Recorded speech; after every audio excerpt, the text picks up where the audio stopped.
বেশ কয়েকদিন আগে আমরা গিয়েছিলাম ভবানীপুর। না না, তোমরা যে ভাবছো ভবানীপুর মানে কলকাতা ভবানীপুর, ওটা কিন্তু না। হাওড়া জেলার ভবানীপুর মানে গড় ভবানীপুর। এটা হচ্ছে একদমই উদয়নারায়ণপুরের দিকে যেতে। তো ওখানে গিয়েছিলাম মানে আমাদের মামার বাড়িতে, আমার মামা শ্বশুর বাড়ি। সেখানে গিয়ে সন্ধেবেলা দিদাকে দেখতে গেলাম আর দাদা ভাইয়ের দোকানে একটু ভিডিও তুলেছিলাম। এই যে এটা হচ্ছে আমাদের দাদা ভাই আর এই দোকানটা দাদা ভাইয়েরই। এখনো পর্যন্ত বিভিন্ন টপিকের ওপর ভিডিও বানিয়েছি, যখন যেটা ভালো লেগেছে। মানে বলতে গেলে আমার ভালো লাগার ওপর নির্ভর করেই আমি বিভিন্ন রকমের ভিডিও বানিয়েছি আর পোস্টও করেছি। আর আজকে যেহেতু দাদা ভাইয়ের দোকানে এসেছিলাম, তো ভেবেছিলাম কেননা আমিও সবার মতো একটু খাবারের ব্লগ করে নিই। তো যাই হোক, দাদা ভাই বানাচ্ছিল আর তখন আমি একটু ভিডিও তুলছিলাম। তাছাড়াও দোকানেরও ভিডিও তুলে নিলাম ভালোভাবেই। সবাই বললো ভিডিও যখন বানাচ্ছ তো ভালোভাবেই বানিয়ে নাও।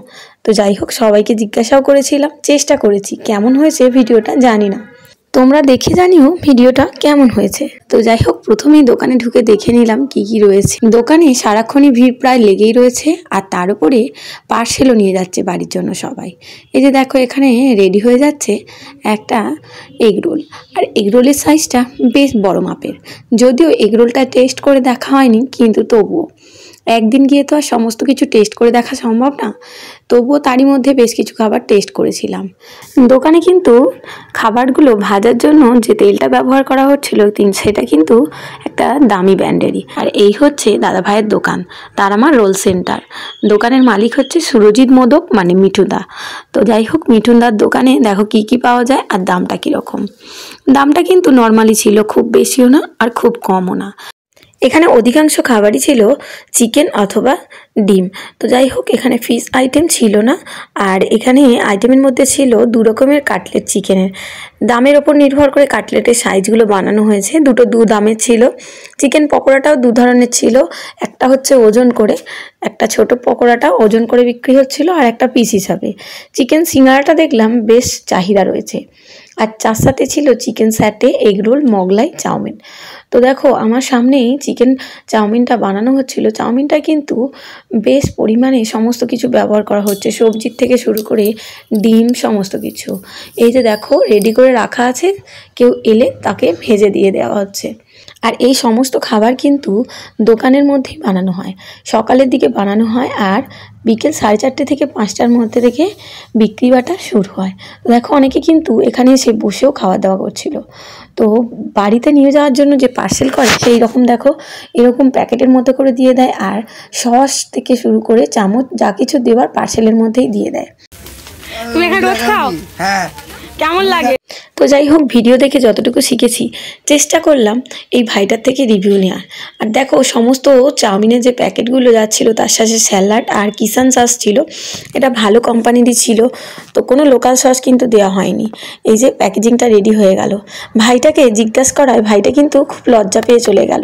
ও কিন্তু এমনিতে বলছিল যে ঠিকঠাকই ও প্রতিদিনের খদ্দের এখানে। তোমরা কি রোজ খাও এখানে? না না, মানে তাও আসি। কেমন বানায় দাদা? ভালোই বানায় দাদা ভাই। তোমার দোকান কখন খোলো? আমাদের সকাল 10টা থেকে খোলা হয়।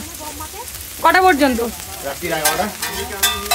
সব কিছুই পাওয়া যাবে সব সময়, তাই তো? সকালের দিকে কি থাকে? সকালে কিছু থাকে না, সকালে সব মাল প্রোডাকশন হয়, মাল সব তৈরি হয়। ও, আর কটা থেকে মেন পাওয়া যায় জিনিসপত্র? 4:30 থেকে 5টা পর্যন্ত। 4:30 থেকে 5টার মধ্যে চালু হয়ে যায়। কি কি থাকে? রোল, চাউ, মোগলাই, চিকেন সাটে, কাটলেট, ডিমের টেবিল, আচ্ছা চিকেন সিঙ্গারা, ললিপপ, চিকেন সাটে, ছোটো পকোড়া, বড় পকোড়া, মোমো। লোক বসেও খায় আর পার্সেলও নিয়ে যায়, তাই তো? এরপরে দোকানের ভিতর দিকটা এলাম। দেখো, এই যে দাদার সাথে এই ভাইটাও কিন্তু অনর্গল কাজ করে চলেছে। এই ভাইটা দাদার সাথেই বানাচ্ছিল। তো ভাইটা বানাচ্ছিল একটা মোগলাই। এই দোকানের সব থেকে ভালো যেটা আমার লেগেছিল, আমি যে কটা আইটেম টেস্ট করেছিলাম এখনও পর্যন্ত, আমি যে কটা মোগলাই খেয়েছি তার মধ্যে আমার খাওয়া সেরা মোগলাই ছিল এইটা।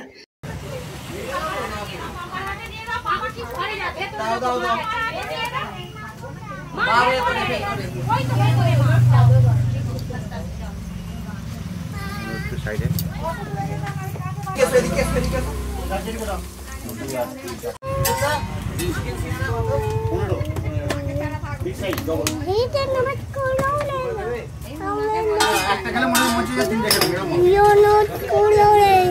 কি ভাজছে না। এরপরে আমি আবারও একটা দাদার কাছ থেকে এই দোকানে রিভিউ নিয়েছিলাম। ওই কেমন লাগছে?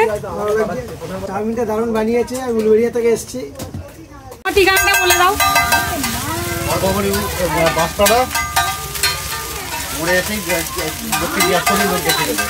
মিরুন্দার দোকান, তাই তো? একদম।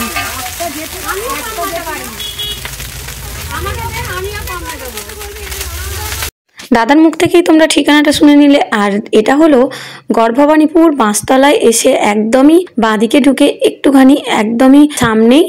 আর যদি এদিকে কেউ আসো তো অবশ্যই এই দোকান থেকে কিছু ট্রাই করতে পারো। আমি তো বলবো অবশ্যই মোগলাইটা ট্রাই করে দেখো। আর যেহেতু মামার বাড়ি, আর কথাতেই আছে মামার বাড়ি ভারী মজা, তো আমি বিকেলেই বাড়িতে বসেই সমস্ত কিছু ট্রাই করে নিয়েছিলাম। আমার তো দারুণ লেগেছিল, তোমরাও ট্রাই করো আর জানিও কেমন লেগেছিল। বাড়িতে নিয়ে এসেই খেয়েছিলাম কাটলেট, মোমো আর মোগলাই।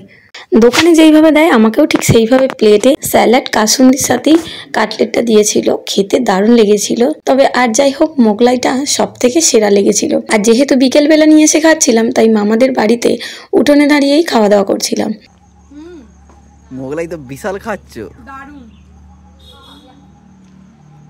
কি খাচ্ছ? হ্যাঁ, এটা কি খাচ্ছ মাম? এটা মোমো। চিকেন খাচ্ছ? কেমন খেতে হয়েছে মাম? গরম। হ্যাঁ, ওর গরম লাগছে। গরম লাগছে, এই খাইয়ে দাও। আরে বলছি তোমার তোমার তোমার তোমার কেমন লাগছে?